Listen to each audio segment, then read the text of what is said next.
Hello, this is Brian Volk-Weiss, and I'm the founder of the Nacelle company and the director of The Center Seat, 55 years of Star Trek, and you are listening to and or watching Trek Untold with my good friend Matthew Kaplowitz.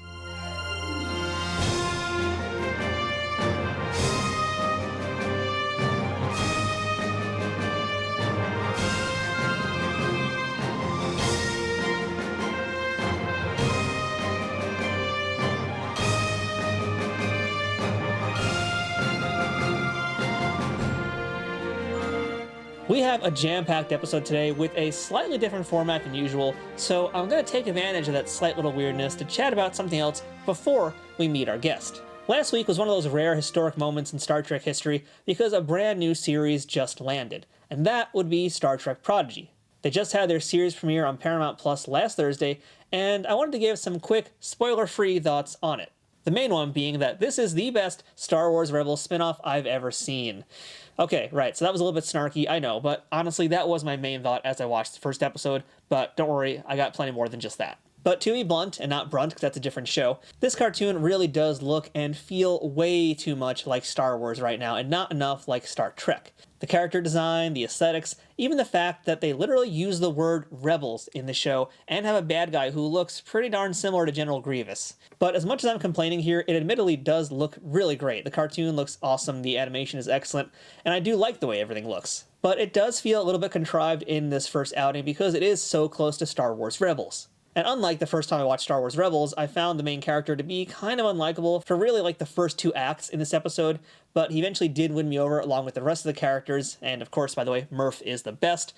But yeah, as things got going, I definitely got more into it. The first episode moves along at a pretty brisk pace, and once it finally does find its speed and finds its footing, it starts to really become some engaging actual Star Trek and not Star Wars Rebels light. Like I said, the rest of the characters are all pretty interesting, and I can't wait to see what they're going to do next and how they're going to really develop all these characters. And I also hope that it doesn't maintain this kind of Star Wars feel, but I also know that it's what Paramount thinks kids want, and you know what? Honestly, if that's how to get new Trekkies on board for Star Trek, then let's do this, let's get them a taste of this, and then we'll start getting them into the true Trek. As far as debuts go, the show has my attention, but now I just want to see if they can actually keep my interest. Which I'm confident that they can, but overall, I want to say if you're on the fence about checking Prodigy out, I would say give it a shot, but it also wouldn't hurt to wait until maybe a few more episodes are released. Then you can binge a bunch and get a better idea of really whether or not you actually like the series, because in my opinion, Star Trek shows, they're kind of best viewed in a big group to begin with. So overall, Star Trek Prodigy is off to a pretty decent start. I'm pretty sure it's going to pick things up as they start moving along. But that's it for my Prodigy talk. Let's jump into this week's guest right now, and that will be Brian Volk-Weiss. Brian's the man who powers the ship over at the Nacelle company, a production company he founded that has made some amazing TV and docu-series that you probably know, along with a lot of comedy specials too. Brian's list of work includes The Toys That Made Us and The Movies That Made Us over on Netflix, Down to Earth with Zac Efron, Inside the Attraction on Disney+, A Toy Store Near You on Amazon Prime and YouTube, and much, much more, including an enormous list of comedy specials, as I mentioned, that really I could spend probably an hour just listing alone. But he's worked with a true who's who of comedians out there, and chances are you've probably seen his work if you've watched anything on Comedy Central, any comedy specials on Netflix and Amazon Prime. He's got his fingers in all of that stuff. But more importantly for this show, Brian is a lifelong Trekkie. And if you're watching the video version of this interview, you're going to see part of his enormous wall of toys, which includes some very rare Star Trek merchandise. So today, Brian's here to discuss an ambitious project that premieres this week and one that is very near and dear to his heart, and I'm going to assume, if you're listening to the show, all of you as well. The Center Seat, 55 Years of Star Trek debuts on November 5th on the History Channel and is a 10-episode series from the Nacelle Company that chronicles the origins and history of every iteration of Star Trek ever. No stone was left unturned, as the show features interviews with the stars, the guest stars, directors, producers, writers, behind-the-scenes crew, and Trek historians to discuss every Star Trek TV show, film, and yes, even the original series animated cartoon. Now, I had a chance to see the first episode of The Center Seat, which, by the way, I should also mention, is narrated by Gates McFadden, and I gotta tell you guys, this show is everything fans, old and new, are gonna want to learn about. If you're a fan of the untold stories of Trek on this podcast, then The Center Seat is going to be giving you a lot of things that you've never heard before. And that's very exciting to know that even after 55 years, there are still new tales and new stories to tell from this franchise, and The Center Seat is going to really be a very fun and informative ride. My expectations were high, and I think the show absolutely delivered. I'm pretty sure you're going to feel the same way. I want to add also that Brian only had about 30 minutes to do an interview because he's, well, a busy guy. He's running a company after all. And he also had a lot of other press interviews to do to promote this new show. However, as you regular listeners know, I never like an episode to be short, and 30 minutes, that is just way too short for Trek Untold. So included in this episode are going to be clips from the New York Comic Con 2021 panel that Brian and his company did, which was basically talking about a lot of stuff we didn't get a chance to discuss in our interview. So that's going to include a few other things about the center seat, as well as some of the other shows that he's been working on, and a few other new exciting business ventures that toy collectors especially are going to want to hear. Basically, I want to make sure that you get the full story on the center seat, and more importantly also learn as much as you can about Brian Volk-Weiss, the Nacelle company, and all the really, really cool stuff they are working on that's going to be happening in 2022 and beyond. But most of all, I want to make sure you guys know clearly that Brian Volk-Weiss is a lifelong Trekkie, and the center seat is his love letter to a franchise that has grown up with him and that now he gets to be a part of. So let's go ahead and meet Brian Volk-Weiss and learn all about the center seat. But before we begin this week's episode, I want to remind you about the different ways that you can support Trek Untold. If you're in a position to help us financially, we have a Patreon page at patreon.com/trekuntold, where you can support us for as little as $2 a month. Joining at higher levels allows you to have early access to the latest episodes, knowing in advance who our guests will be before anybody else finds out, or even the chance to submit questions to some of those future guests, and maybe your question might be heard on that episode. Shout out to our sponsor, Triple Fiction Productions, who create 3D printed toys and prop replicas inspired by Star Trek. Their items come in all shapes and all sizes and are always amazing, but you're going to hear a little bit more about them later on in the show. But most importantly, I need you to leave a review and rating on iTunes or wherever you're listening to Trek Untold. 5-star ratings and positive reviews help this show pop up when new listeners search for Star Trek podcasts and make sure that they know they're listening to something that is worth their time. If you're watching this episode in video format on YouTube, please leave a thumbs up, share the video, and of course, comment there as well. Interacting on all these platforms is a guaranteed way to spread the word about Trek Untold. So if you've been a fan of this show, please do take action in whatever way you can and help make sure that Trek Untold can reach more listeners just like you who are going to love this type of content. And don't forget to follow us on our social media pages, which includes Twitter, Instagram, and Facebook. All you need to do is type in @TrekUntold on any of those platforms, search for us that way, and you will find us just like that. You can also watch the video version of this episode on our YouTube channel, which you can subscribe to at youtube.com/nerdnewstoday. The video versions are released on Sundays, so the audio version will always come first, but if you prefer watching it, that's the way to do it. We also do a lot of other Trek-related content there, including toy and book reviews and plenty of other stuff, so you might want to take a look too, just so you can indulge and get yourself a new daily dose of Trek nerddom however way you like to get it. Now, without further ado, let's bring in this week's guest and get this episode started. Computer, beam in this week's guest. And we are back on Trek Untold, and now joining us on the other side of the screen, we have the CEO of Nacelle Company, the executive producer of the toys that made us, the movies that made us, Inside the Attraction, Down to Earth with Zac Efron, a whole ton of comedy specials, and now The Center Seat, a new series on the History Channel that is an in-depth look at Star Trek. Very excited to talk about this today. Mr. Brian Volk-Weiss. Brian, how's it going today? Good. Long time no see. I know. I think you now hold the record on my YouTube channel for like most interviews I've done with the same person, and I learn new stuff every time I do it. So it's really cool to have you here again and now finally on Trek Untold. I'm your Jim Gaffigan. Jim Gaffigan. We just shot his. It's our 7th special with him in a row. So I'm your Jim Gaffigan. That is a weird analogy, but I'll take it. So all right. Yeah. So let's just jump right on in, Brian. And I got to ask you the question that I've asked pretty much all my guests ever on this show. What is your earliest memory of Star Trek? My earliest memory is sitting on a chairlift at Jiminy Peak Ski Resort. And I don't know if it's a resort now. It was not a resort in the 80s. It was just a ski area. And my mom telling me about Star Trek and what it was and watching it when she was a little girl. That's my first memory. My second memory is being probably more horrified than I ever have been in my entire life before or since watching the SETI eel crawl into Chekhov's ear. And it may have been worse watching it crawl out. I'm not sure, but those are my 2 earliest memories. I gotta tell you, that SETI eel is still really disturbing, even though like the special effects don't age well, but it's still pretty damn disturbing to watch that. First of all, I will dispute that vigorously. I think the special effects are fantastic. I mean, absolutely. If you didn't know how they did it, it's a jumpy zoom. I get it. But like, other than that zoom being clunky, which they could fix in 20 minutes with CGI now, I think it absolutely holds up. That is, I mean, horrifying. And it's funny, when I was talking to Nicholas Myers, and when I was talking to, oh, I'm so embarrassed. What's the producer's name? Please cut this out. I don't, anyway, just if you can cut that out, please cut that out. I feel bad. I mean, I pointed out, I'm like, it's not just violent and crazy for a Star Trek movie. Like, even the disintegration of Captain Terrell, like, that is, other than that one bonkers thing where the guy's head explodes in the second season of Next Generation, I mean, that is the most violent phaser anything in all of Star Trek. And then you have the SETI eel, and it's like, okay, like, yeah, it's like really violent. It's really interesting. Interesting and violent. That's what we like to talk about here on Trek Untold. I'd like to know a little bit more too about your background. You know, as I mentioned, we've talked a lot of times on my channel now, and that's usually been about shows you've worked on. I don't really know anything. I don't really know anything about you personally. So I'd love to know, you know, where you grew up, what your parents did, and what little Brian Volk-Weiss wanted to be when he grew up. It's funny, when you said background, I thought you meant the toys behind me. Oh, we'll get to that.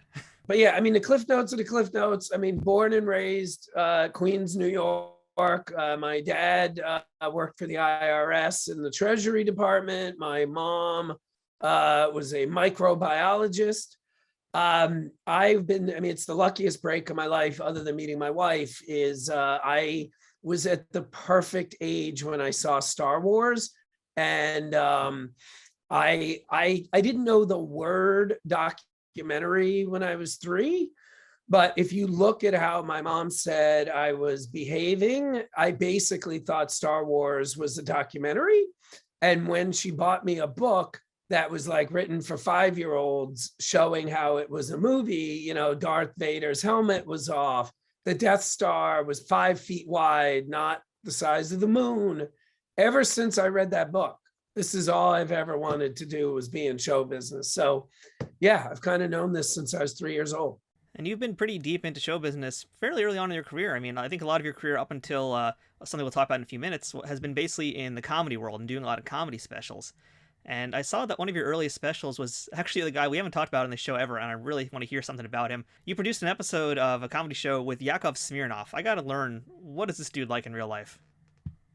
You know, he is very, very, very kind and nice. And you may be surprised to hear this. You probably think this is every comedian, but it's not. It's actually the exception to the rule. I think all comedians are geniuses. Like, you can't, any comedian who's making a living telling jokes and they don't have another job, they need to be even a low-level genius, but you need to be a genius to do what they do. But they're usually not that funny off stage. So the thing which is really cool about Yakov is, like, he's really funny, like on conference calls, on Zooms, like, he's really, really funny. But my real strongest memory of him is he's very nice, and he's very kind, and he's very sweet, and he's very thoughtful. All right, so Brian, let's jump into the center seat now. So what is the story about getting this show made? And really, I think my big question is, how long has this been in the back of your mind? Because I know you are a hardcore Trekkie, so this must be like one of those things you've wanted to do for years. Yeah, I mean, it's funny, man. It's like, it's one of these situations where it was like a lot of stars had to line up for it to happen. I would say the first star was Toys That Made Us. Because of Toys That Made Us, it gave our company like a brand identity. So that's made everything easier since Toys That Made Us came out. That's the first thing. The second thing is, you know, we had done, you know, the 50th anniversary for History Channel. And due to the fact that it was only 2 hours and it really, after commercials, was only about an hour 37 and some other reasons I don't want to get into, it didn't come out the way I wanted it to. So I'm actually not too happy about it. So if I'm being honest, so I always wanted to try again. And I kind of tried again a little bit on the Star Trek episode of Toys That Made Us, but that was an episode about toys. So I really couldn't do what I wanted to do. So this was my attempt to do what I wanted to do. And that is, I love Ken Burns. Like I've always been obsessed with him, like since Gettysburg. And I wanted to do my version of Gettysburg, but for Star Trek. And when I was pitching the show, that's how I pitched it. I got to watch an advanced screener of that first episode, and I'm glad you said, like, this Ken Burns kind of feel to it, because it really does feel, it's very much a Nacelle company production, but it feels different. It feels like a little bit more in depth than what I've seen normally from you guys. You're going really into a lot of the macro details, if you will, of the Star Trek history, and I love that. I'm excited to see that. Yeah, the other thing I was saying to your point when I was pitching the show is, here's what the show is. It starts with Lucille and Jean turning the lights on, and it will end with Berman turning the lights off. Like that was the era I wanted to cover. So, we talked about the Next Generation movies. We talked about the JJ films and Discovery and everything, and we're going to do them. I mean, we're in production right now, but I didn't want to sacrifice by being overly ambitious. So we really tried to do a limited thing, which is ironic because it's 10 episodes. It's not that limited, but like, I didn't want to shortchange the animated series. I didn't want to shortchange Star Trek 5 and 6. Like, I really wanted to do the deep dive that I've always wanted to see. So when did you actually start filming this thing? Because, I mean, was this done during the pandemic? It was greenlit during the pandemic. It was shot entirely during the pandemic. Wow. And like I said, we're still working on it right now. So it was made 100% during the pandemic. So how do you go about actually shooting a show like this? I mean, are you there in person? Do you have a team? I've seen some stuff that you did with the Toys That Made Us that involved like a remote setup, but how are you filming during like one of the craziest times in American history? Center seat was probably 75% we shot in real life with a crew, and 25 to 30% we shot with the remote kits. As we were shooting, and when we started shooting, there was no vaccine. As the vaccine came out and as everything else started happening, so I would say the first third of production was almost entirely remote kits. But then as time went on, it started becoming more and more in person.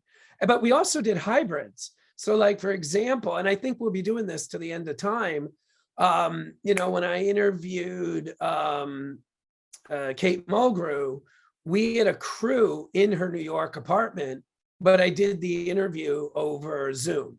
I did the same thing with Kirstie Alley in Florida. So it's, but then I interviewed Denise, Crosby in, our studio in Burbank. So we went to Rick Berman's house. So everyone was different. So your docu-shows have a very distinct format and usually a very unique, humorous voice to all of them. You guys usually mix some narration VO with some talking head interviews and sound bites from various clips of shows or films or whatever. So it's a pretty lighthearted, flowing way of doing a documentary. I think it kind of changed the format, too, for how a lot of folks look at documentaries and how they judge docu-series.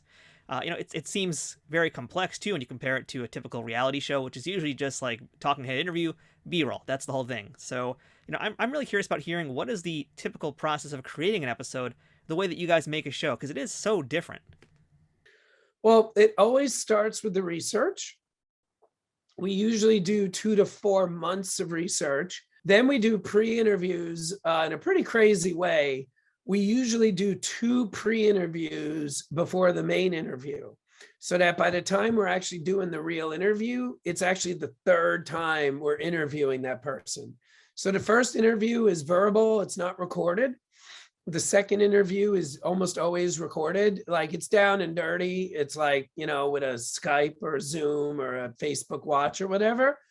And then we cross reference all the information we get so that by the time we do the actual interview, we already kind of know like who said what, who was where, so we can actually ask more and better questions. While we're doing the actual interview, we take notes.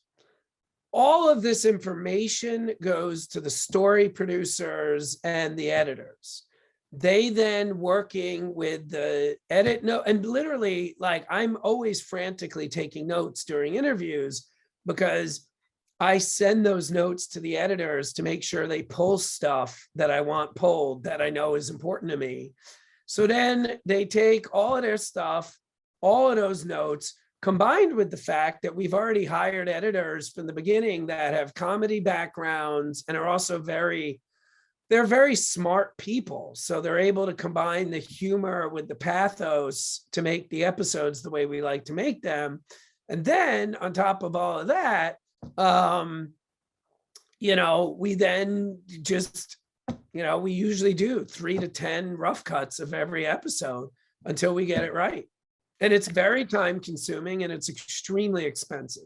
It seems like it's a lot of prep work, but it definitely pays off. I mean, the shows always look great and they're always just full of information. So I'm glad I now know the secrets, if you will, behind the Nacelle company's production. It's a simple secret. It's just hard work. Yeah. So on the center seat, you guys interviewed, a ton of folks who have performed in Star Trek. You've spoken to a ton of folks who know the history about Star Trek. But I'd like to know, who was someone that you spoke to that you were surprised even said yes to you? Or maybe, who was someone that you were just completely starstruck with and you got in the same room with them? Nothing will ever take away from Nicholas Meyer. I mean, it even telling you this story, I could start to tear up, but he wrote the words that changed my life. It's literally in my will that on my tombstone, it'll say, I don't believe in the no-win scenario. And he wrote those words. So I've interviewed him before. But this was the first time I really interviewed him for a long time. It was like a very long interview. And at the end of the interview, I tried to just say to him what I just said to you, and I started crying. I literally started crying, like not tearing up. I mean, I literally started crying because I was trying to thank him. Everything, if anybody views anything I've done as successful, including my marriage, by the way, I would say it comes from those words. I don't believe in the no-win scenario. By the way, I don't mean I need to live by that in my marriage. I mean, meeting my wife and everything. That's what I mean. But that being said, I started crying and I was a little embarrassed. And I was like looking down because I was embarrassed. And then I looked up and he was crying too. And I don't not tearing up. I mean, he was crying and I was crying. And it was embarrassing and weird. And then I noticed half the crew was crying. So it was nothing will ever beat that. And again, I wasn't in the same room with Kirstie Alley, but I mean, her interview blew my mind. Like I have conservatively seen Star Trek 2 300 or 400 times. Like I look at the movie completely differently now because of her interview. And like that's the kind of stuff we're trying to do with the show, is like really show people something they're familiar with in a whole new way. And kind of a follow-up to that, and I don't know how much you want to give away about future episodes, but what's something that you learned about Star Trek that you never knew before? First of all, quite a bit. Like, for example, I didn't know anything about the animated series. In fact, to be honest with you, when the show was greenlit, I think I'd only seen 3 or 4 episodes. So I'm not... It's a pretty mysterious show. There's not really much out there about it. Yeah, and we have an entire episode dedicated to it. The second episode is only about the animated series. Within reason, dude, everything in that episode was new information. But, I'll tell you something that a lot of people may know, but I didn't know. Do you know Denise Crosby's last on-screen appearance before she came back is like a Vulcan, the waving thing? I do. I remember seeing that, and I didn't know about the story. Then I saw it, and I was like, wait a minute, what's going on in the background there? So I do know about that. Yeah, I didn't know about that. Like, I'm almost embarrassed, like I'm a bad Trekkie that I didn't know that. So I learned that from her. There's no such thing as a bad Trekkie, Brian. Just got to keep watching the shows a few more times. That's all. That's right. That's right. I like your point of view on that. Yeah, again, just I keep going back to Kirstie Alley because, oh my God. I mean, she told a story about, she basically told a story at the beginning of the interview where she was like, I came to Hollywood to be Vivian Leigh. Like, the whole reason I was an actress, I became Vivian Leigh. And, she always tells a story about how her father was a Trekkie and she grew up with Star Trek. And that's true. That is true. But I don't think she was the biggest Trekkie in the world. And I don't know about her dad, because she also said when she booked the part, she didn't completely understand what a Vulcan was until she was on set. And then she realized a Vulcan is the polar opposite of Vivian Leigh. So she said, she was like, yeah, so I started doing everything possible to, bring out, here I was, this very young, very beautiful actress. And, they got me covered in this uniform, feet to neck, like it was like no makeup, no this. And I did everything I could to change that. And I'm like, I said to her, I go, what do you mean? Like, what's an example of that? And I'll never forget this. She goes, Brian, you never noticed in your 300 times of watching Star Trek 2 that the first time you see Saavik, her hair's back and no makeup. And the last time you see Saavik, her hair's down, she's wearing eyeshadow, she's got mascara, she's got eyelashes on. You never noticed that? And I go, no, Kirstie, I never did. She goes, you never noticed I was in a skimpy bathrobe in the elevator? You never thought, you ever see anyone else in a bathrobe in all of Star Trek? I'm like, no, I never thought of that before. And I've given away enough, but long story short, she gets much deeper into all of that. And you'll see in the trailer, she says that they offered her less money for Star Trek 3 than Star Trek 2. If you watch the episode, you'll understand why they offered her less money. And it's directly connected to the turbo lift scene. All right, interesting. So something to look forward to. That's a heck of a tease here. Yeah. And by the way, folks, I want to mention that Gates McFadden Investigates, the podcast that you guys do with her, that's going to be now becoming the after show of the Center Seat also, starting, I guess, after that first episode airs. No. That's a completely different show. Like, okay.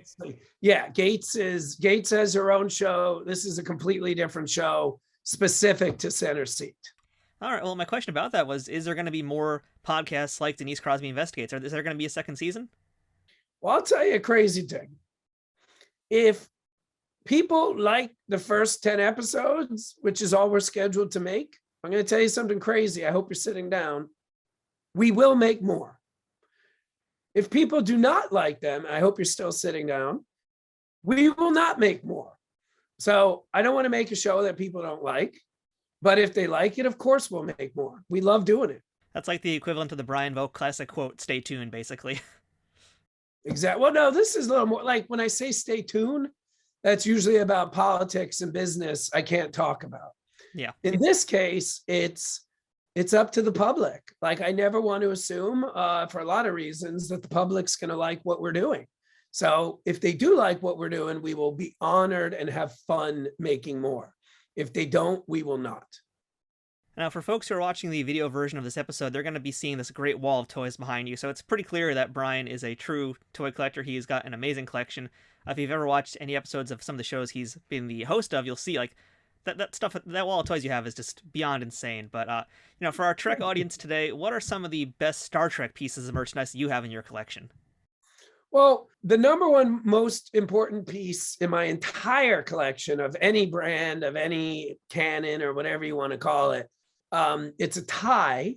The Star Trek piece is my 1979 Constitution refit Ertl model, where you can still see I hand painted the impulse drive and painted running lights on the Nacelle, because when you bought it, it was like a black piece of plastic, and I tore that off, put putty in, and painted it blue. So and then the other one, not that it matters, is my personal R2D2 from when I was about 5. So that's, like I said, those are the, like, in California now, you get to evacuate your house every year because of fires. So when we first had to evacuate 3 years ago, those were pretty much the only two things I took. But if we're broadening it out, I mean, I got the original series communicator garage door openers. I got the Star Trek 1 motion picture phaser battle game, like that. Like, I don't even understand why it was made. I mean, I love obscure products. I got this crazy rock that you can shoot with a phaser to make it light up. It's like a mood rock. Like, the more I got Spock, I got an entire display up there of Spock earrings. Like, I love obscure. But another thing I love, I'm glad I thought of this. I got a mug. I have a Star Trek 7 mug. And that was made as an internal Paramount promotional piece. I believe I think there's less than 50 known to exist. And it was literally like Rick Berman or somebody made these mugs to like get everybody at Paramount excited about doing Star Trek 7, which would have been in many ways creatively similar to JJ's 2009. And I literally got that at a thrift store in Burbank for like a couple bucks. And I mean, what it's worth is insane, but forgetting even about the money involved, oh my God, do I love looking at that thing. All right, so Brian, I know you guys have a lot coming up here in the future. I'm going to actually post some audio from our NYCC video because I saw you guys at New York Comic Con. So that's going to fill in everybody on what you guys are doing next, because there's a whole lot of exciting things. But last thing for today, what is the best thing about being a part of the Star Trek universe? I mean, first of all, I got to be honest with you. I don't consider myself to be a part of it just because I'm making documentaries about it. I don't think that's fair to the thousands of men and women who have, and I appreciate the compliment. I please don't think if anything, I'm just splitting hairs, but I'm a documentarian every now and then, and we're just reporting on what happened. But to answer your question, I mean, meeting these people, I mean, getting to ask, Denise Crosby or, like the most random of questions I've had for 3 decades, getting to tell Nicholas Meyer how his typewriter changed my life. There's nothing better. And I'm not really aware of any profession that gets to do that on a regular basis. So it is very lucky and a genuine honor that we get to do this. Well, I'm going to beg to differ like you did earlier with my City Eel comments. I think that you are a pretty critical part of the Star Trek universe now, because you're the storyteller, you're the historian, you're the archivist. And I think it's very important what you're doing to make sure that everybody's stories continue to get told. I mean, that's what I like to do here in this podcast too, and that's what you're doing. That's what you're doing at a much higher level. So, thank you, Brian, for doing the center seat. And folks, you can check out the first episode November 5th on the History Channel, so make sure you do that. Brian, thank you so much for being here. Appreciate all your time today. Thank you, man. Good to see you, as always. Thank you for the support. Trek Untold will return momentarily. Trek Untold is brought to you by Triple Fiction Productions. Triple Fiction Productions produces affordable and unique 3D printed Trek-inspired products from the original series, Next Generation, Deep Space Nine, Voyager, Enterprise, and the movies. Ranging from prop replicas to use in a fan film or cosplay, to accessories or playsets for figures in all different sizes, Triple Fiction Productions has got you covered. Past pieces for toys have included large centerpieces like 10 Forward from the Enterprise D, shuttlecrafts complete with working lights, and the Voyager Bridge, with smaller pieces including Borg alcoves, the Genesis device, and the dreaded arch-enemy of Worf, barrels. All highly detailed products are 3D printed and hand-painted in the USA, with new items added all the time, while simultaneously improving their printing quality based on fan feedback.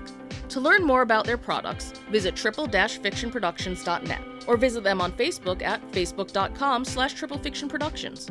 Want to get 10% off your next purchase? Use code UNTOLD10 at checkout to receive this discount. Not applicable during sales or clearance events. That's code UNTOLD10 to get 10% off action figure dioramas, accessories, and prop replicas. Triple Fiction Productions, taking Star Trek where no 3D printer has gone before. Hi, I'm Armin Shimmerman. And I'm Kitty Swink. 17 years ago, I was diagnosed with pancreatic cancer. I didn't know it at the time, but I had a 4% chance of surviving 5 years. As her husband, I was very scared. But he never let me see that. You are a rock. Thank you. Thank you. Pancreatic cancer is the third leading cause of cancer-related deaths in the United States, with a 5-year survival rate of just 10%. We want it to be much higher. Much higher. It's 6% better when I was diagnosed, but not high enough. More than 60,000 Americans are estimated to be diagnosed with pancreatic cancer in 2021, and more than 48,000 will die from the disease. Because symptoms are often vague, it can be hard to detect. Like the rest of the world, the Star Trek universe has been struck repeatedly by pancreatic cancer. Not only those of us that work on the show, but our fans around the world as well. It is why we came together with so many others to work with the Pancreatic Cancer Action Network, the leading patient advocates committed to fighting the world's toughest cancer. PanCan is working hard to create better outcomes for this devastating disease through its groundbreaking research in early detection and better treatment options. PanCan drives progress by funding life-saving research, providing personalized patient services, and creating a community of supporters and volunteers who will stop at nothing to create a world in which all pancreatic cancer patients will thrive. You can help support their important mission by donating at pancan.org today. We donated. Won't you do so too? Please, make it so. We now return to Trek Untold. A few weeks ago, I went to New York Comic Con 2021, which was the first large-scale Comic Con in the country to happen since the pandemic began. An estimated 140,000 vaccinated people attended the event, a number significantly smaller than the previous 2 years that saw 250,000 congoers fill the Jacob K. Javits Center. It was nice to feel a little normal again after 2 years of not going to cons, and a relief to see cosplayers from all sorts of franchises dressing up, celebrities autographing things, browsing at all sorts of stuff I shouldn't be buying and yet I was, and even being part of insanely long lines that not even a pandemic could shrink. I especially missed going to panels and sitting side by side with my fellow nerds, and one of those panels I attended was for the Nacelle company. Boldly Going Forward in Pop Culture was the name of the panel and featured key members from the Nacelle team, including moderator Victoria Bennett, Richard Myrick, toy designer David Vonner, and this week's Trek Untold guest, Brian Volk-Weiss. They gave us sneak peeks at upcoming shows and documentaries, including the one we discussed today, as well as some new ventures like podcasts, books, and even toys of their own. So here is a condensed version of that panel, and please excuse the sound quality of this because it was recorded using the natural sound of the room and not the microphone feed. So it's a bit rough, but still worth listening to. So without further ado, here is the Nacelle Company panel from New York Comic Con 2021. Take it away, Victoria. Welcome to the Nacelle Company, boldly going forward in pop culture. I am your guide for these vast new IPs. Join me and ponder the question, how do you toy? What's up, everyone? I am Bevan. I am your guide through these vast new IPs. To my left, say hi, Rich. Hi, Rich. Tell the kids at home what your fancy title is at the Nacelle Company. I'm the VP of Content Strategy at Nacelle. Kind of a resident nerd position and juggle a few different hats, but it's all stuff that we'll be talking about on this panel. To my left is War Machine. Incomparable David Bonner. I am David Bonner. Hello, guys. How are you? I am a Chief Creative Officer and toy guy at Nacelle, and bringing all the fun and dreams to you guys. It's actually an accurate, highly accurate analysis of what he does. And to my left. Brian Volk-Weiss, CEO. There you go, a CEO shit. CEO and founder. That's the official title. CEO and founder. Flounder, yes, flounder from The Little Mermaid. CEO and the flounder. So a lot has changed since a year and a half ago. I mean, there was a lockdown and shutdown. You were at a particular point. What has changed since coming out and going into 2021 for you, Brian? Well, the main thing that changed, and it wasn't necessarily 2020 to 2021, the main thing that changed was Toys That Made Us came out. That was the first show. We had made a lot of shows before that, like anybody, we had bills to pay. And Toys That Made Us, I'm a toy collector since I was like 5 or 3, and that was the first show we ever made that was like very personal to me. And that was the first show we ever did that seemed to resonate with the population of our planet. Also got a second season. We had never made a show before. We sold dozens of shows before Toys That Made Us. Not a single one got a second season. Every show we've made since Toys That Made Us has received a second season. So basically everything we're doing now, it's just what we're passionate about. We have a show coming out in about a month all about Star Trek called The Center Seat. We like Star Trek. We do a show for Disney Plus called Behind the Animation. We like Disney shit. So any kids here? Behind the Attraction. I don't want to get in trouble. But I did PowerCon. All these parents glaring at me. All right, I don't see any kids. But yeah, so we used to do what we could to pay the bills. Now we do what we want because we like it. We just hope you all like it too. So lay it out for me, what's all on our slate right now? Because you guys got a lot of going on. We have 4 or 5 things in production right now, or on the air right now. We have 3 shows coming out, including this month in 3 months, which is the first for us. So this, like a week and a half, we got Movies That Made Us Season 3. Next month, we have The Center Seat on History Channel. Movies That Made Us is Netflix. Center Seat is on History Channel. That's 10 episodes, the deepest dive ever in the history of Star Trek. And then in December, on the 25th, Christmas Day, as a gift to the world, season 4 of A Toy Store Near You on Amazon. Woo! And I'm Jewish, so I can make that Christmas joke. I don't have to say all of those. This is the current slate. What is the future slate? What are the new endeavors that are coming down the By the way, pipeline? Rich, all had black hair, January 1st of this year. True story. Well, to say the least, we've expanded into several different outlets. We are now a publisher of books. We are a podcast producer, and we are now a consumer products company. All of those things happened in very quick succession over the past year or so. And it's been an adventure, but a successful one so far. We have published our first, let's see if I have some slides here. So we'll be working with Nacelle to publish a Masters of the Universe Toys That Made Us companion book. And that'll be out next year. Heard it here first, New York Comic-Con.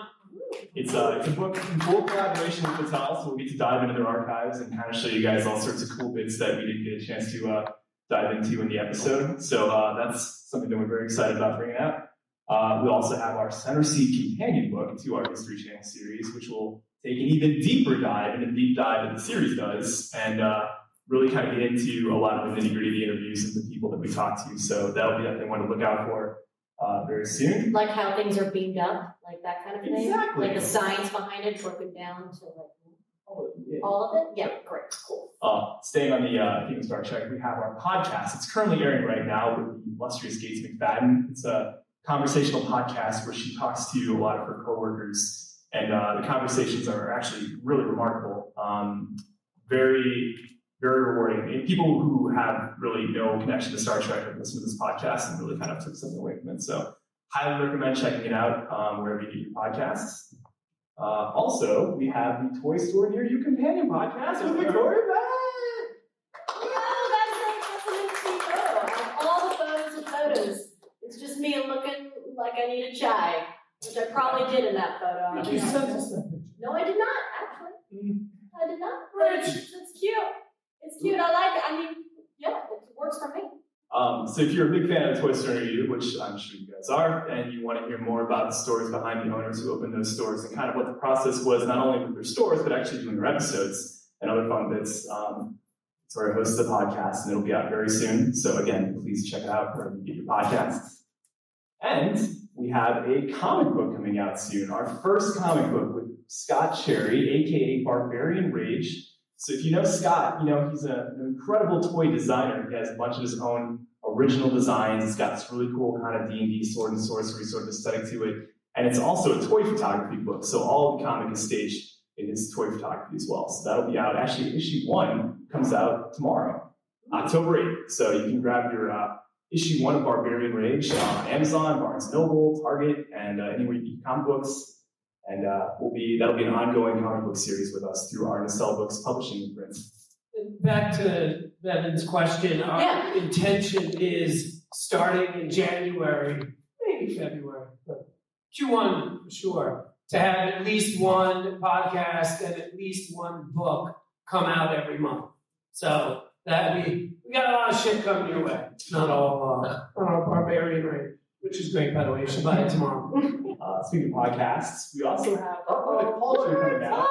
The greatest podcast you haven't heard yet. What? You will. What do you mean? It's greater than It's the second grade. So thank you. It's the second grade. Dave, since you're wearing a t-shirt, why don't you tell us before the culture is? It's for the culture. We talk about everything about toys, about movies, about life, and we put it in the pop culture spin and have cool guests and cool conversations. It's really fun, really fun.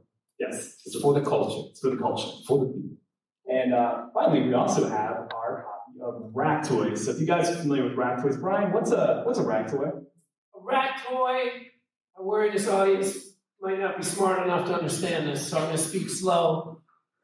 This toy on cardboard is put on a rack.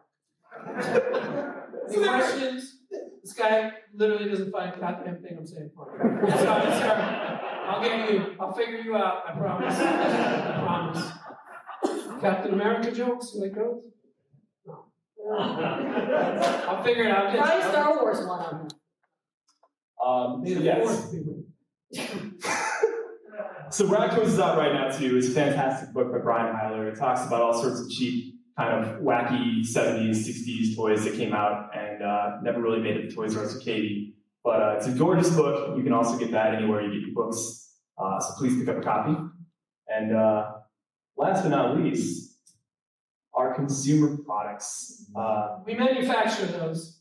All of these things that you see here are things that we make, and we've decided to partner with independent toy stores across the world to be the exclusive first dibs retailers of our consumer products, really kind of giving them a showcase and a spotlight. Because a lot of times we talk to these stores and they say it's tough for them to compete with the big box stores, so we decided to switch the system and give them the priority on this stuff. So if there's anything here that looks interesting, and this is really just the tip of the iceberg, talk to your local independent collectible store because they're the ones who are going to be able to get it to you. Very impressive. Very, very impressive. But I want to point out something. You didn't mention any of the new documentaries that are coming out. So I got to ask, because I'm really particularly excited about one in particular. One in particular. So let me know. The one about the Beanie Babies? The one about the Beanie Babies. I'm surmising correctly. Yeah, so if you may have seen in the little video we made, our origin was stand-up comedy. To this day, we're the biggest producer of stand-up, at least in America. I'll give us North America. But we're trying now to do the same thing with documentaries in the nostalgia and pop culture space. So again, we're hoping to have release approximately one a month starting in January or February. We have docs now we're doing, about Beanie Babies, the first deep dive into the book and TV series and movies based on it. I was shown these slides, but it was a while ago and I have a bad memory. We're doing a doc right now on Margaret Lesh. She's like the most important person, probably in pop culture, that you may not have heard of. We actually met her while interviewing her on season 3 of Toys That Made Us. That's a great COVID response. Because of COVID, that movie didn't come out this year. It's going to come out next year, being directed by Brian Stillman, right over there. Brian's in the audience, stand up and Right here, stand up.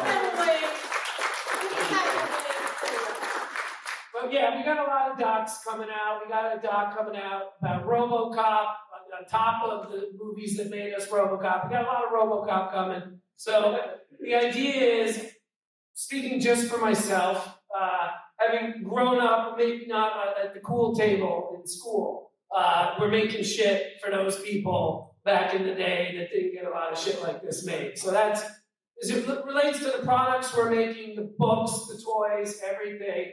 It's Hasbro's great at what they do. Disney's great at what they do. We're just trying to find our own place doing kind of cool independent stuff that may have gotten forgotten. And cool and independent stuff also means toys. Toys. We are making toys. Yes! The longest ass way possible to find a way to make them, but we're here now. I think we have a video that might kind of give you guys a teaser as to the first toy that we're having coming up. Go for it.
Ship 3,000 miles, the first and only prototype we've ever made, right? That would be stupid, right? Hey!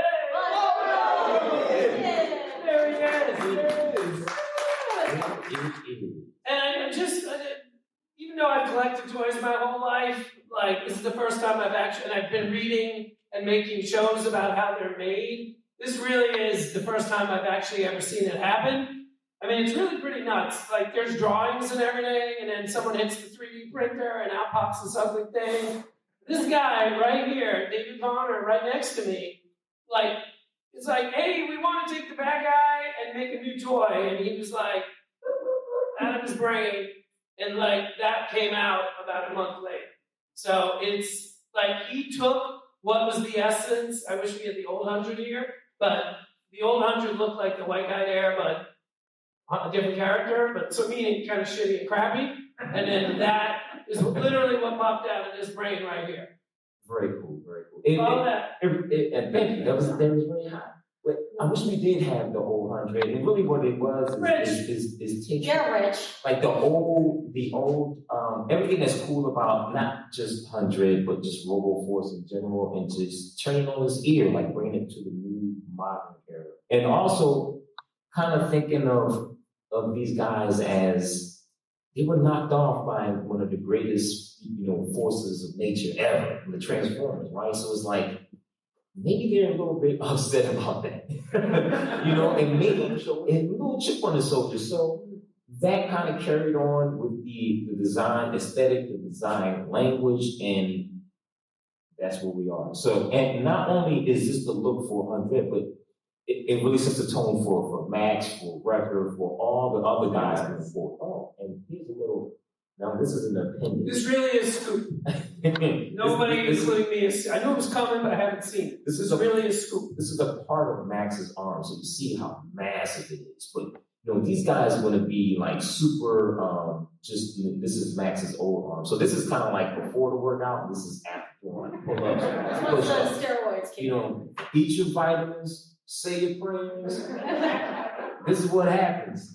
Robo mania right here. So, but it's really just taking everything that is so cool and funny and quirky about these old guys and just bringing it to the 21st century. And that's what we're doing. And there's so much fun with not only with these guys, but all the others that are coming down the pipe. Oh, there you go. Take a look. Take a look at that. That old Max right there. We want to make them look less frightening. But he's having a bad day that day. But yeah, I mean, he means business. He means business. So and there's record, again, having fun with the old aesthetic, the old, just taking it and blasting it out. Just really having a lot of fun with it.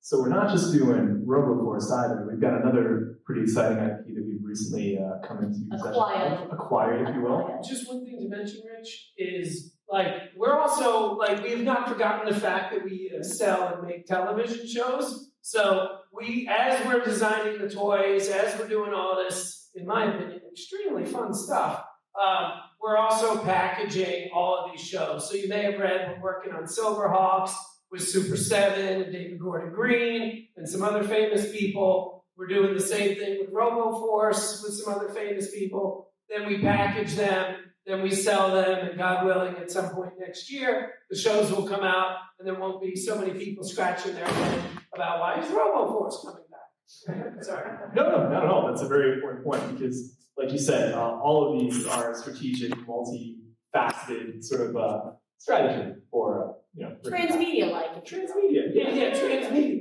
Yeah. So we're doing Power Lords too. So I don't know if you guys remember Power Lords. Yeah, the millennials in the room don't know what Power Lords are. Well, it was a fantastic, I'd say ahead of its time toy line, based out of the head of another visionary artist named Wayne Barlow, and now it'll be going through this visionary artist. It's so fascinating to kind of, if you guys are familiar with Power Lords, even if you're not, it's a fascinating foundation. It's a crazy story, and it's immediately I just got cosmic horror, just crazy stuff. So with that, with this great foundation that we have, it's just a launch pad to really let our minds just really go and take it to places that,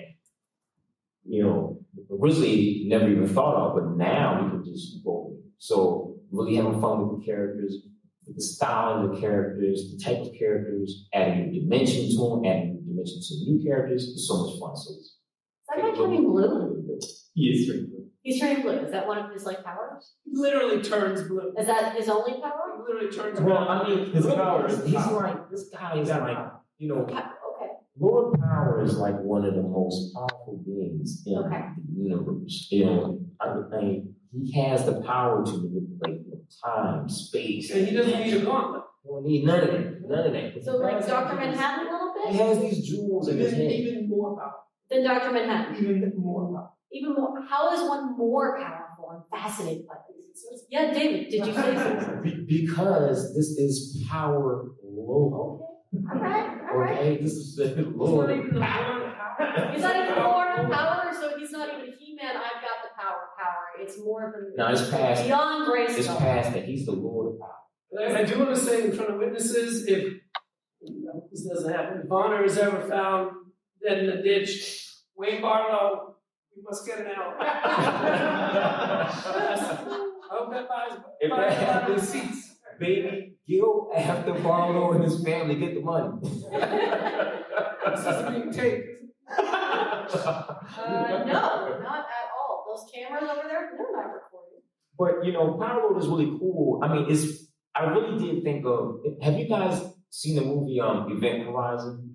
I love that movie, and it's really underrated. And it's crazy, it's creepy, and Power Lord is really reminds me of that. Lord Power, Atom Power. You see his vascular system, the musculature, and all that, and it's really Hellraiser-ish. So it's taking that Hellraiser vibe and also the Event Horizon with this cosmic storyline. I mean, it's in my mind, it's really epic, and I think it could really, really be cool when we want to take it for toys, for content, for everything. So we're going deep, and it's going to be really, really cool. Very fun. Stay tuned. The famous stay tuned from. If you need to stream Event Horizon, do it. I mean, that movie is a masterpiece. I mean, it is really, really good. But there's somebody that's also great too that you have a slide for. A great green. Green? No, it's not Hulk. It's not. Oh, it's that guy.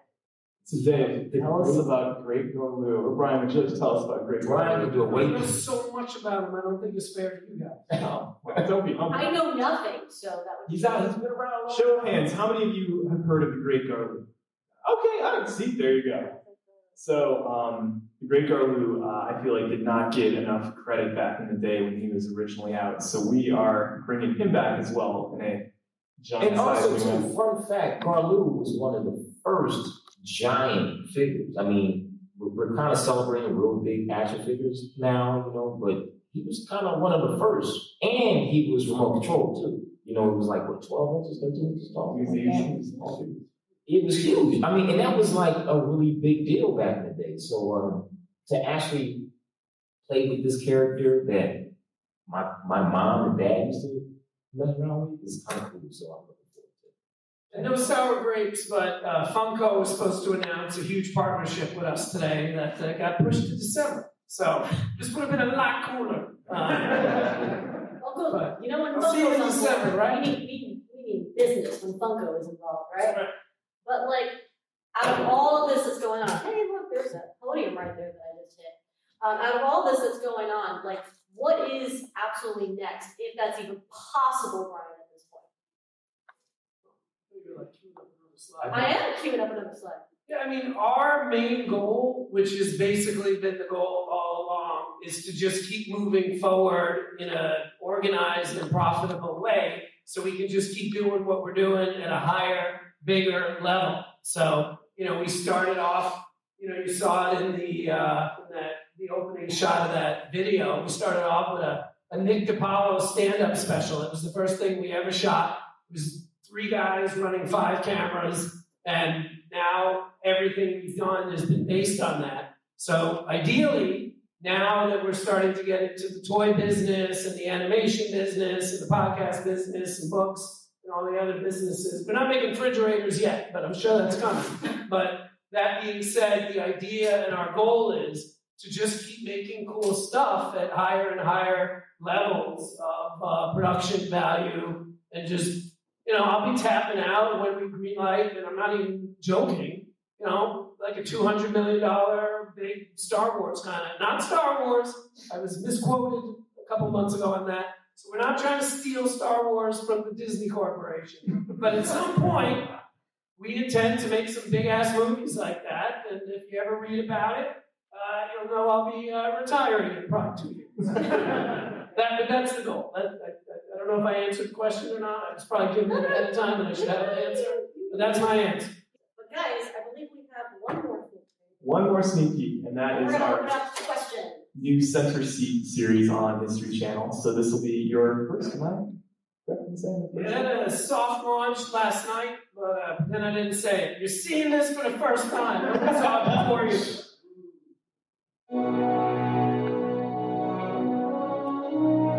I still find gold in my, various pores.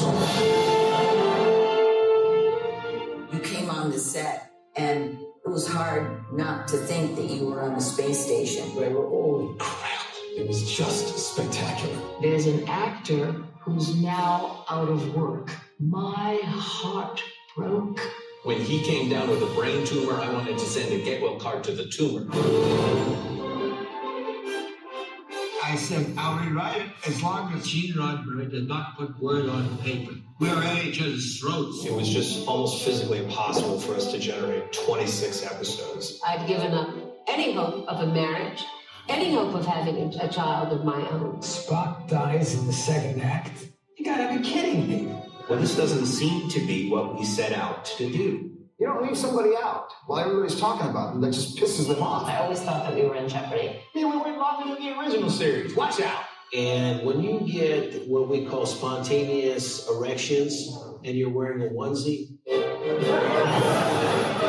they offered me less money for Star Trek 3 than Star Trek 2. I waved goodbye in the camera. And I went, oh, I think I'm done. I think I have to move on from the show. I said to my agent, get me out of this contract, get me off the show. I'm just in Paramount trying to produce my first motion picture, and I get death threats. He said, we have a problem. Shatner hates the script. Oh, that's it. We're done. We're toast. That's show business, baby.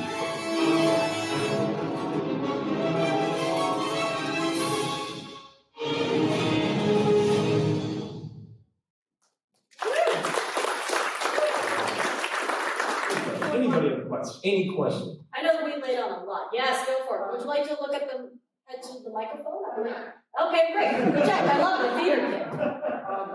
I loved when you appeared on Glorious Trexperts podcast. It was awesome. I love your insight into the toys. So I'm wondering about this 55-year production you've got. If you could tell us a little bit about how you got started in it and what your intentions for it would be. We got started because I love Star Trek. Actually, I have one piece of music. We got into it because I love Star Trek. We pitched it everywhere. We pitched it to CBS. Unfortunately, they didn't want it. Luckily, we produced another show called Down to Earth with Zac Efron. And through making that show, we figured out how to make our own shows and sell them after the fact. So it didn't take 55 years to make the show. It kind of felt that way. But we basically, because of all the relationships we now have with, first of all, we kind of know how to make shows like this, which before Toys That Made Us, we didn't, at least in a systematic way. But we also had relationships because, and I know I shouldn't bring this up, but we actually also made the 50th year of Star Trek for History Channel. It was a one-off. The reason I always kind of joke I shouldn't bring it up is maybe it's not the thing I'm the most proud of.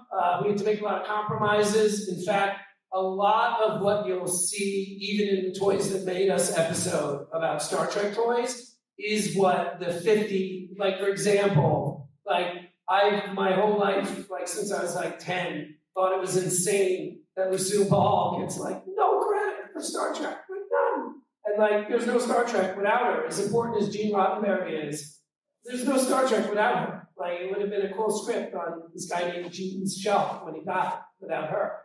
So a lot of what you could see in the Star Trek episode of Toys That Made Us, we extrapolated on because we had a lot more time in this show. Just using that as one example. So from the get-go, first of all, half the episodes we did, there's never been a doc on that topic. We made the first doc on the animated series. We made the first doc on Voyager. Yes, I know there's another one coming, but we beat them. We did the first doc on Enterprise. We did the first real doc on Phase 2. So a lot of it's that, but I'm a huge Ken Burns fan. And I have 0.0000001% of the talent that dude does. But the attempt was, getting back to your question, to make the Ken Burns version of a Ken Burns doc for Star Trek. And I believe you went this is sort of a down the line question. If you were a toy, what accessory do you come at? Ooh. Well, I've been 3, so I can tell you the accessories that I actually have a couple. Yes, But I mean, for you guys, I've been toys. I've been toys 3 times. Actually 4. Well, David, what toys have you been? Yeah, come on. Well, I've been War Machine, so I actually came with Galactus's leg, a very big leg.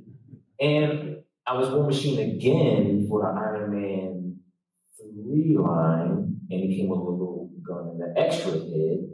And I was a mercenary in the Jurassic Park line that came with some type of creature, I don't even know.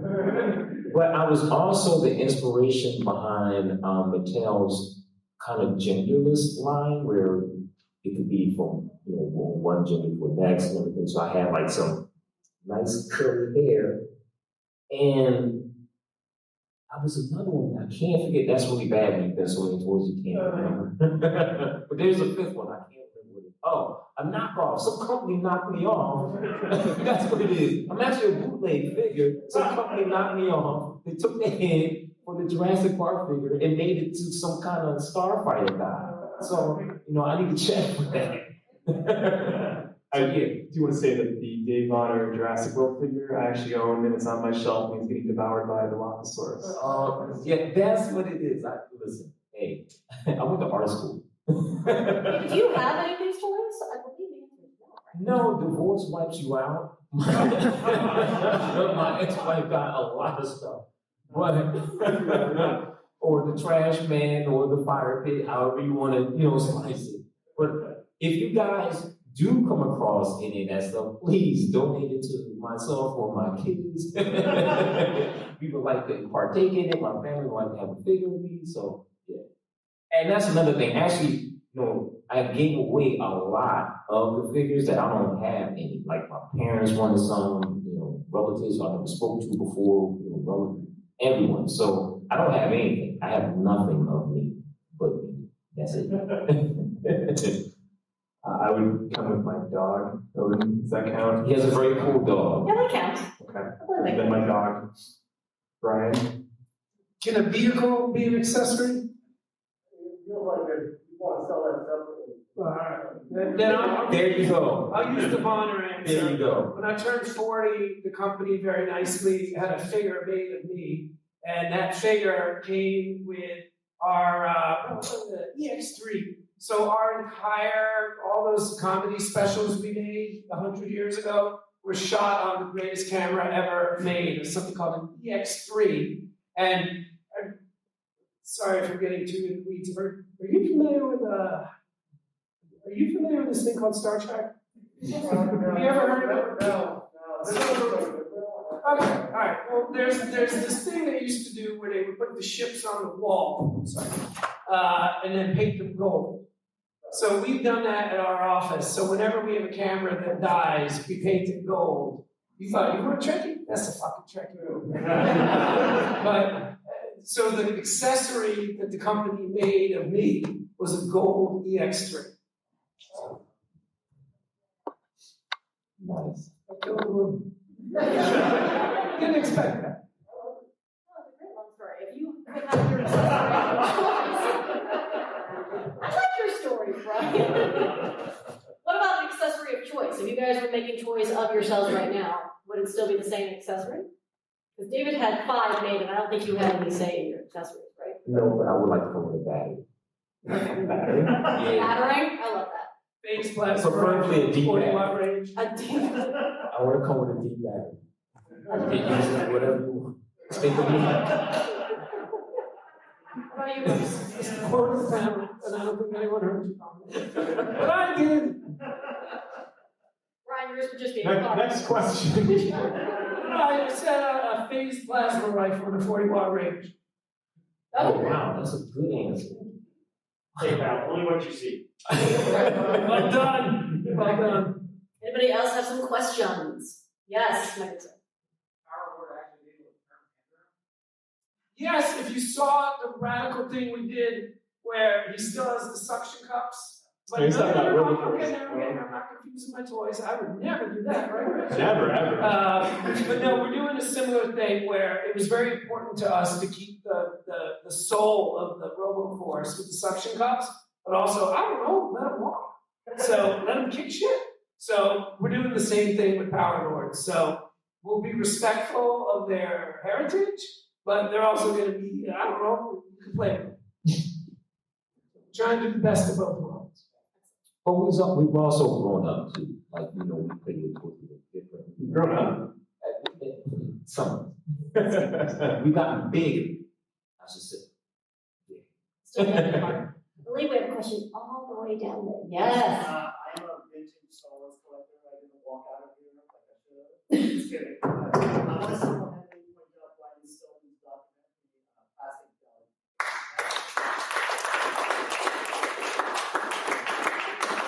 The best I've seen, and yours leads into it. But David brought up a good point. I feel like there's a lot of good, juicy drama with Marvel Legends. Is there an episode ever? I feel like there's a lot of drama. Oh, brother, you don't know the half of it. You don't know the half. I don't know if 30 minutes is enough. It could be something longer, but that's something that everyone wants to hear about. Boy. That's one, if you ever hear we're making, that means it's like T-minus 8 hours until I retire. That one actually steps on 3 massive companies we're already in business with. So we'll make it for you. I don't know if we can really tell that because it's like the statute of limitations is still. I mean, the story that you don't know. Wow, lives, wives, and families are in jeopardy. So I'll just say that. Two batteries. Garbage trucks, they're all metal. Oh yeah, it's like Goodfellas. It's more like that. But it's all true. It's all true. One day. 2039, 2040. Stay with us. I will Stay say tuned. whatever you've heard is probably true. I'll say that. But he can neither confirm nor deny. I can't. I won't. Do we have time for at least 2 more questions? Aha, yes, ma'am. All right, I have 2 questions about the TV show about the movies. Is there an ETA for a new season? And is there like a master list of movies that you would like to do? So movies that made a season 3, which might be confusing to people, at least in my mind, it is season 4, but Netflix is the boss, it's their money. And they're also the greatest company to work with. That is October 12th. And we absolutely have a master list that we work off of every time we're blessed enough to get a green light for more seasons. Any mind? Hey, that was fun. I believe It is. we have one more question. Yes? Will there be toys that made a season 4? The whole premise of Stay Tuned came up with because of that question. So, and I'm not trying to be an asshole, it's just like, we make it for Netflix. So Netflix, and again, I cannot stress enough, I've never worked with a better company. They are wonderful. I mean, beyond wonderful. My company within reason, we would not be here right now without them. So the fact that they let us make toys that made us, the fact that they let me direct season 3, I hadn't directed a goddamn thing at that point since college, like, they're the best. But they're a big old fucking company. So there are a lot of things like A to B to C to D that will get us to a green light, and we're in that process now, but it's a very simple and a very logical and a very fair question with a bonkersly long answer. So, But we definitely get people on our socials asking about toys that made us probably at least once a week, if not more. One of them's probably me, I'm going to be honest, guys. I'm waiting for Batman. You post a picture of an orange. Wins more toys minutes, yeah. There's a nice orange. Where's season 4? Which is the best compliments, really. Yeah, it's completely cool. Like I said, we made a lot of stuff that we gave a fuck about for years. So, talking about you showing Animal Planet we shouldn't have made. Yeah. But yes, we are. I predict something will happen. And I predict most people, everyone, if it happens, will be very happy. So stay tuned. Stay tuned. But also be sure to follow them on their social channels for all updates and announcements, which is Nacelle Company on Instagram and Facebook and Twitter, right? And then if you want to follow these guys, because they also announce all of them, Rich, can we go down the line and give our social handles? You can find me at Dean_Cameron on Instagram and Twitter. And I am David Bonner, just everything. Twitter, Facebook, Instagram. TikTok? Yup. Everything. Dave loves TikToks. Face, all that stuff. Brian Volk-Weiss, pretty much Instagram and Facebook. Excellent. Guys, thank you so much for coming out to Thank our you so much event. for coming. Appreciate it so much.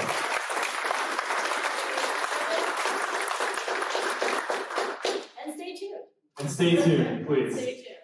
And that was our chat with Brian Volk-Weiss and a look at some moments from his NYCC 2021 panel. So at the very least now you get a little bit of an idea of why I had to miss a week or 2 on this show, because there was a lot going on that weekend. And one more very important reminder, The Center Seat airs November 5th at 10 p.m. Eastern on the History Channel, which is where the first 4 episodes are going to be available, and then the final 6 episodes in the 10-part series will only be available on the History Channel's streaming platform, The History Vault, which you can subscribe to for $4.99 a month or $49.99 a year. So go ahead and check them out if you want to see all the episodes of The Center Seat. And thank you again to Brian for telling us so much about what the Nacelle Company is working on, and really, I am super excited for them going into cartoons and toys. There is a lot of really, really awesome stuff from the Nacelle Company on the way, and I'm pretty sure this won't be the last time we have Brian on the show. That's it for this week's episode of Trek Untold. Don't forget to follow us on Twitter, Instagram, and Facebook at Trek Untold, which is just one word in all those platforms. If you're listening to this on iTunes, Spotify, Google Podcasts, iHeartRadio, or any of those other locations, please leave a positive review and a 5-star rating if you can to help show other listeners how much you like this podcast and spread the word. If you're watching this on YouTube, please like the video, leave a comment, and subscribe to our channel at youtube.com/nerdnewstoday. If you're enjoying Trek Untold and in a position to financially support the show, I hope you consider being one of our Patreon supporters by visiting patreon.com/trekuntold, where you can help us out for as low as $2 a month and get some pretty sweet perks. Shout out once again to Triple Fiction Productions, who you can check out at triple-fictionproductions.net. If you're a collector of Star Trek toys in any size or scale, or enjoy prop replicas, you're going to love the quality of their 3D printed products, and I'm sure you will be a repeat customer. If you have any comments, feedback, or suggestions for future guests, send an email to me at trekuntold@gmail.com. I hope you'll beam up again with us next week for another episode of Trek Untold. So until then, I'm Matthew. Thanks for listening, and remember, fortune favors the bold. Trek Untold is sponsored by TrekSphere.com, promoting fan-produced Star Trek content in all forms, is powered by the Rageworks podcasting network, and is affiliated with Nerd News Today.